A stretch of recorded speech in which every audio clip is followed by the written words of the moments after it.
Oke, hello guys. Hari ini Mimin akan merekap alur cerita dari Donghua Feng Ziwuyu part kedua. Sebelum itu, Mimin mengingatkan kepada kalian untuk like, komen, dan juga share video ini kepada teman-teman kalian agar channel ini makin berkembang. Jangan lupa juga untuk subscribe dan like video ini agar Mimin tambah semangat dalam mengupload konten video.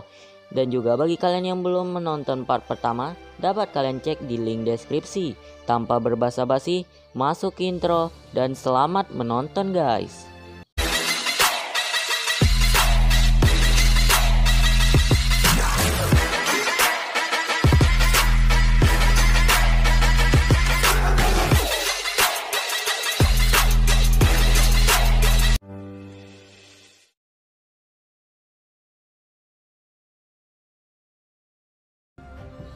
Pada part sebelumnya, dapat kita ketahui Silo ingin menjadi kaya, dan Xiao Chai menanyakan bagaimana cara Silo agar mendapatkan uang yang banyak.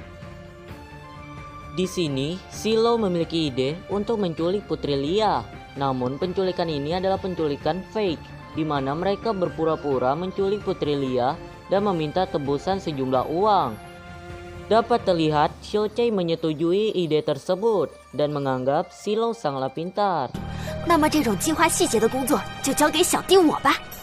Di tengah pembicara mereka, dapat terlihat perahu mereka bocor, yang dimana membuat perahu mereka tenggelam.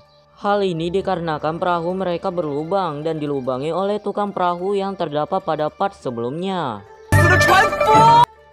Beraliskan di sebuah istana. Di sini dapat terlihat seorang prajurit yang sedang melaporkan kepada sang raja bahwa Putri Lia diculik dan mereka meminta tebusan 1000 koin emas.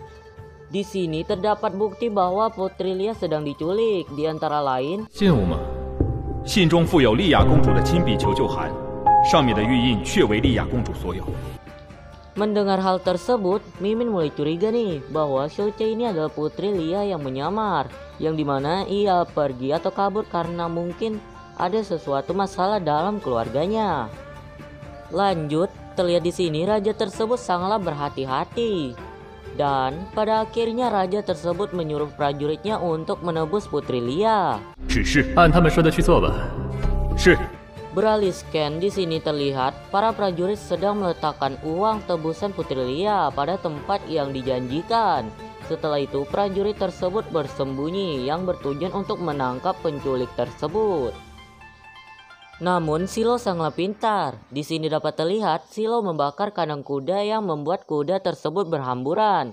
Dan Silo pun langsung mengambil koin emas tersebut dan membawanya lari. 金币被拿走了。 Para prajurit pun segera mengejar Silo. Di sini Silo bertemu dengan salah satu prajurit yang mengejarnya. Namun dengan sangat mudah Silo dapat mengalahkan prajurit tersebut.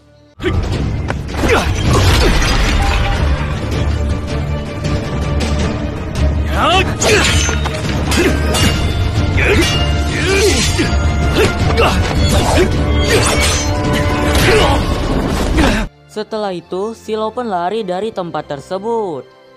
Di sini, Silo bertemu dengan pimpinan dari prajurit tersebut dan pertarungan epik antara dua orang ini pun terjadi. Di sini dapat terlihat mereka sama-sama kuat dan belum dapat diketahui siapa yang akan menang.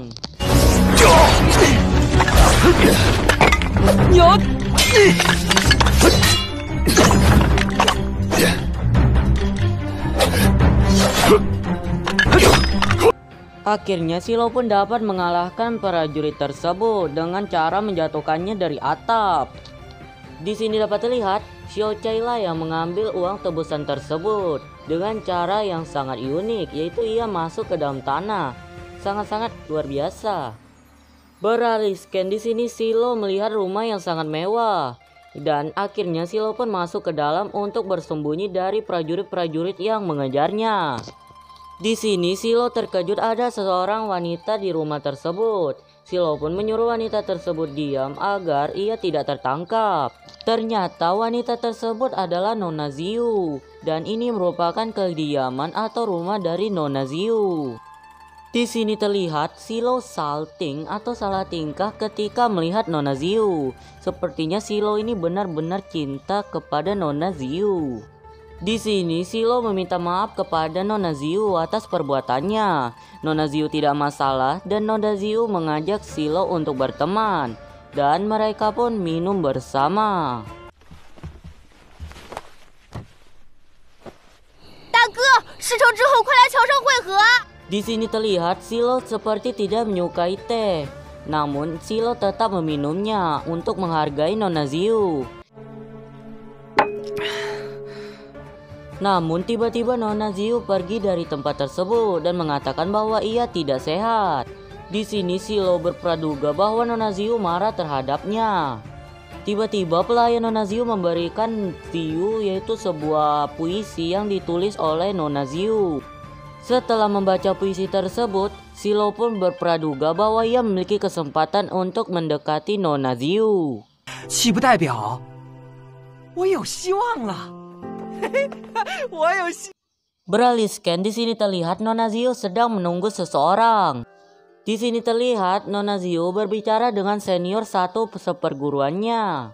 Ternyata Nona Ziu ditugaskan untuk menjaga dan mendekati Silo sampai waktu yang telah ditentukan. Mungkin saja hal ini dikarenakan Silo memiliki darah roh surgawi. Beralih scan, di sini terlihat Silo sedang berbicara dengan Xiaochai. Di sini Xiaochai ngambek karena ia semalaman menunggu Silo di jembatan, tapi Silo tidak datang. Di sini Silo tidak memperdulikannya dan membawa uang hasil dari penipuan fake yang semalam ia lakukan. Beralih scan, di sini Silo tiba pada sebuah rumah. Mimin kurang tahu Silo membelinya atau menyewanya. Yang penting ini adalah rumah dari Silo. Beralih scan di sore hari. Di sini Silo bertanya apa maksud dari puisi yang Nona Zian berikan kepadanya. Xiaochai pun menjawab, 人家大小姐已落穷自比，要你当月亮啦。月亮？这什么意思啊？ 叫你去吃饭喽。 Di sini terlihat Silo pun bahagia mendengar hal tersebut. Beralih scan, di sini terlihat Silo dan Xiaochai sedang berjalan-jalan hingga Silo melihat sebuah pagoda. Pagoda tersebut bernama Pagoda Leifeng. Akhirnya mereka pun pergi ke pagoda tersebut. Ternyata pada setiap musim gugur, Pagoda Leifeng akan mengadakan turnamen berburu harta karun. 雷峰塔每到中秋夜亥时，会有一道奇光直冲九霄。 Di sini dapat diketahui, belum ada seorang pun yang dapat mendapatkan harta karun tersebut. Silo pun ingin mengikuti festival tersebut agar Nona Ziu merasa bangga terhadapnya. Dan tujuan utama untuk mendapatkan hati Nona Ziu. Di sini Silo mengajak Xiaochai untuk pergi ke rumah bordil. Namun Xiaochai tidak menginginkannya karena ya kita tahu bahwa Xiaochai ini adalah perempuan. Namun di sini Silo memaksa agar Xiaochai pergi ke tempat bordil tersebut. Di sini telah sampai di tempat bordil. Silo menyuruh Xiaochai untuk minum-minum bersamanya. Namun di sini terlihat Xiaochai tidak ingin minum. Akhirnya Xiaochai pun marah dan pergi dari tempat tersebut. Di sini terlihat Xiaochai sangat memperhatikan dari Silo. Akhirnya Xiaochai pun menyadari bahwa ia telah menyukai Silo. 喜欢，不喜欢，喜欢，不喜欢，喜欢，不喜欢。难道我真的对他？ Di sini tanpa sengaja Xiaochai mendengar pembicaraan yang sangat penting, yaitu tentang menggulingkan suatu kekuasaan, dan Xiaochai pun menguping hal tersebut. 杭州军长钱继尧吗？那他说的姐夫一定是第一集团军司令司徒星霜了。只是他们要谋害的人是谁呢？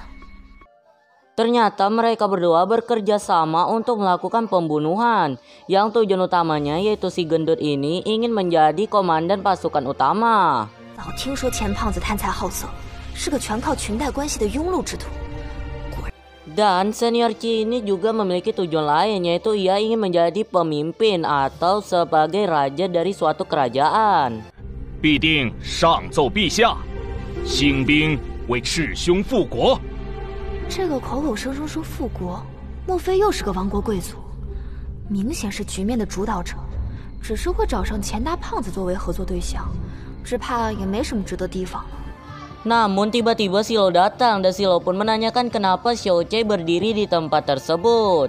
Akhirnya Xiao Chai membawa Silo pergi karena mereka dikejar oleh pengawal-pengawal dari dua orang tersebut. Hal ini dikarenakan Xiao Chai yang mendengar pembicaraan penting, yaitu penggulingan kekuasaan dan pembunuhan.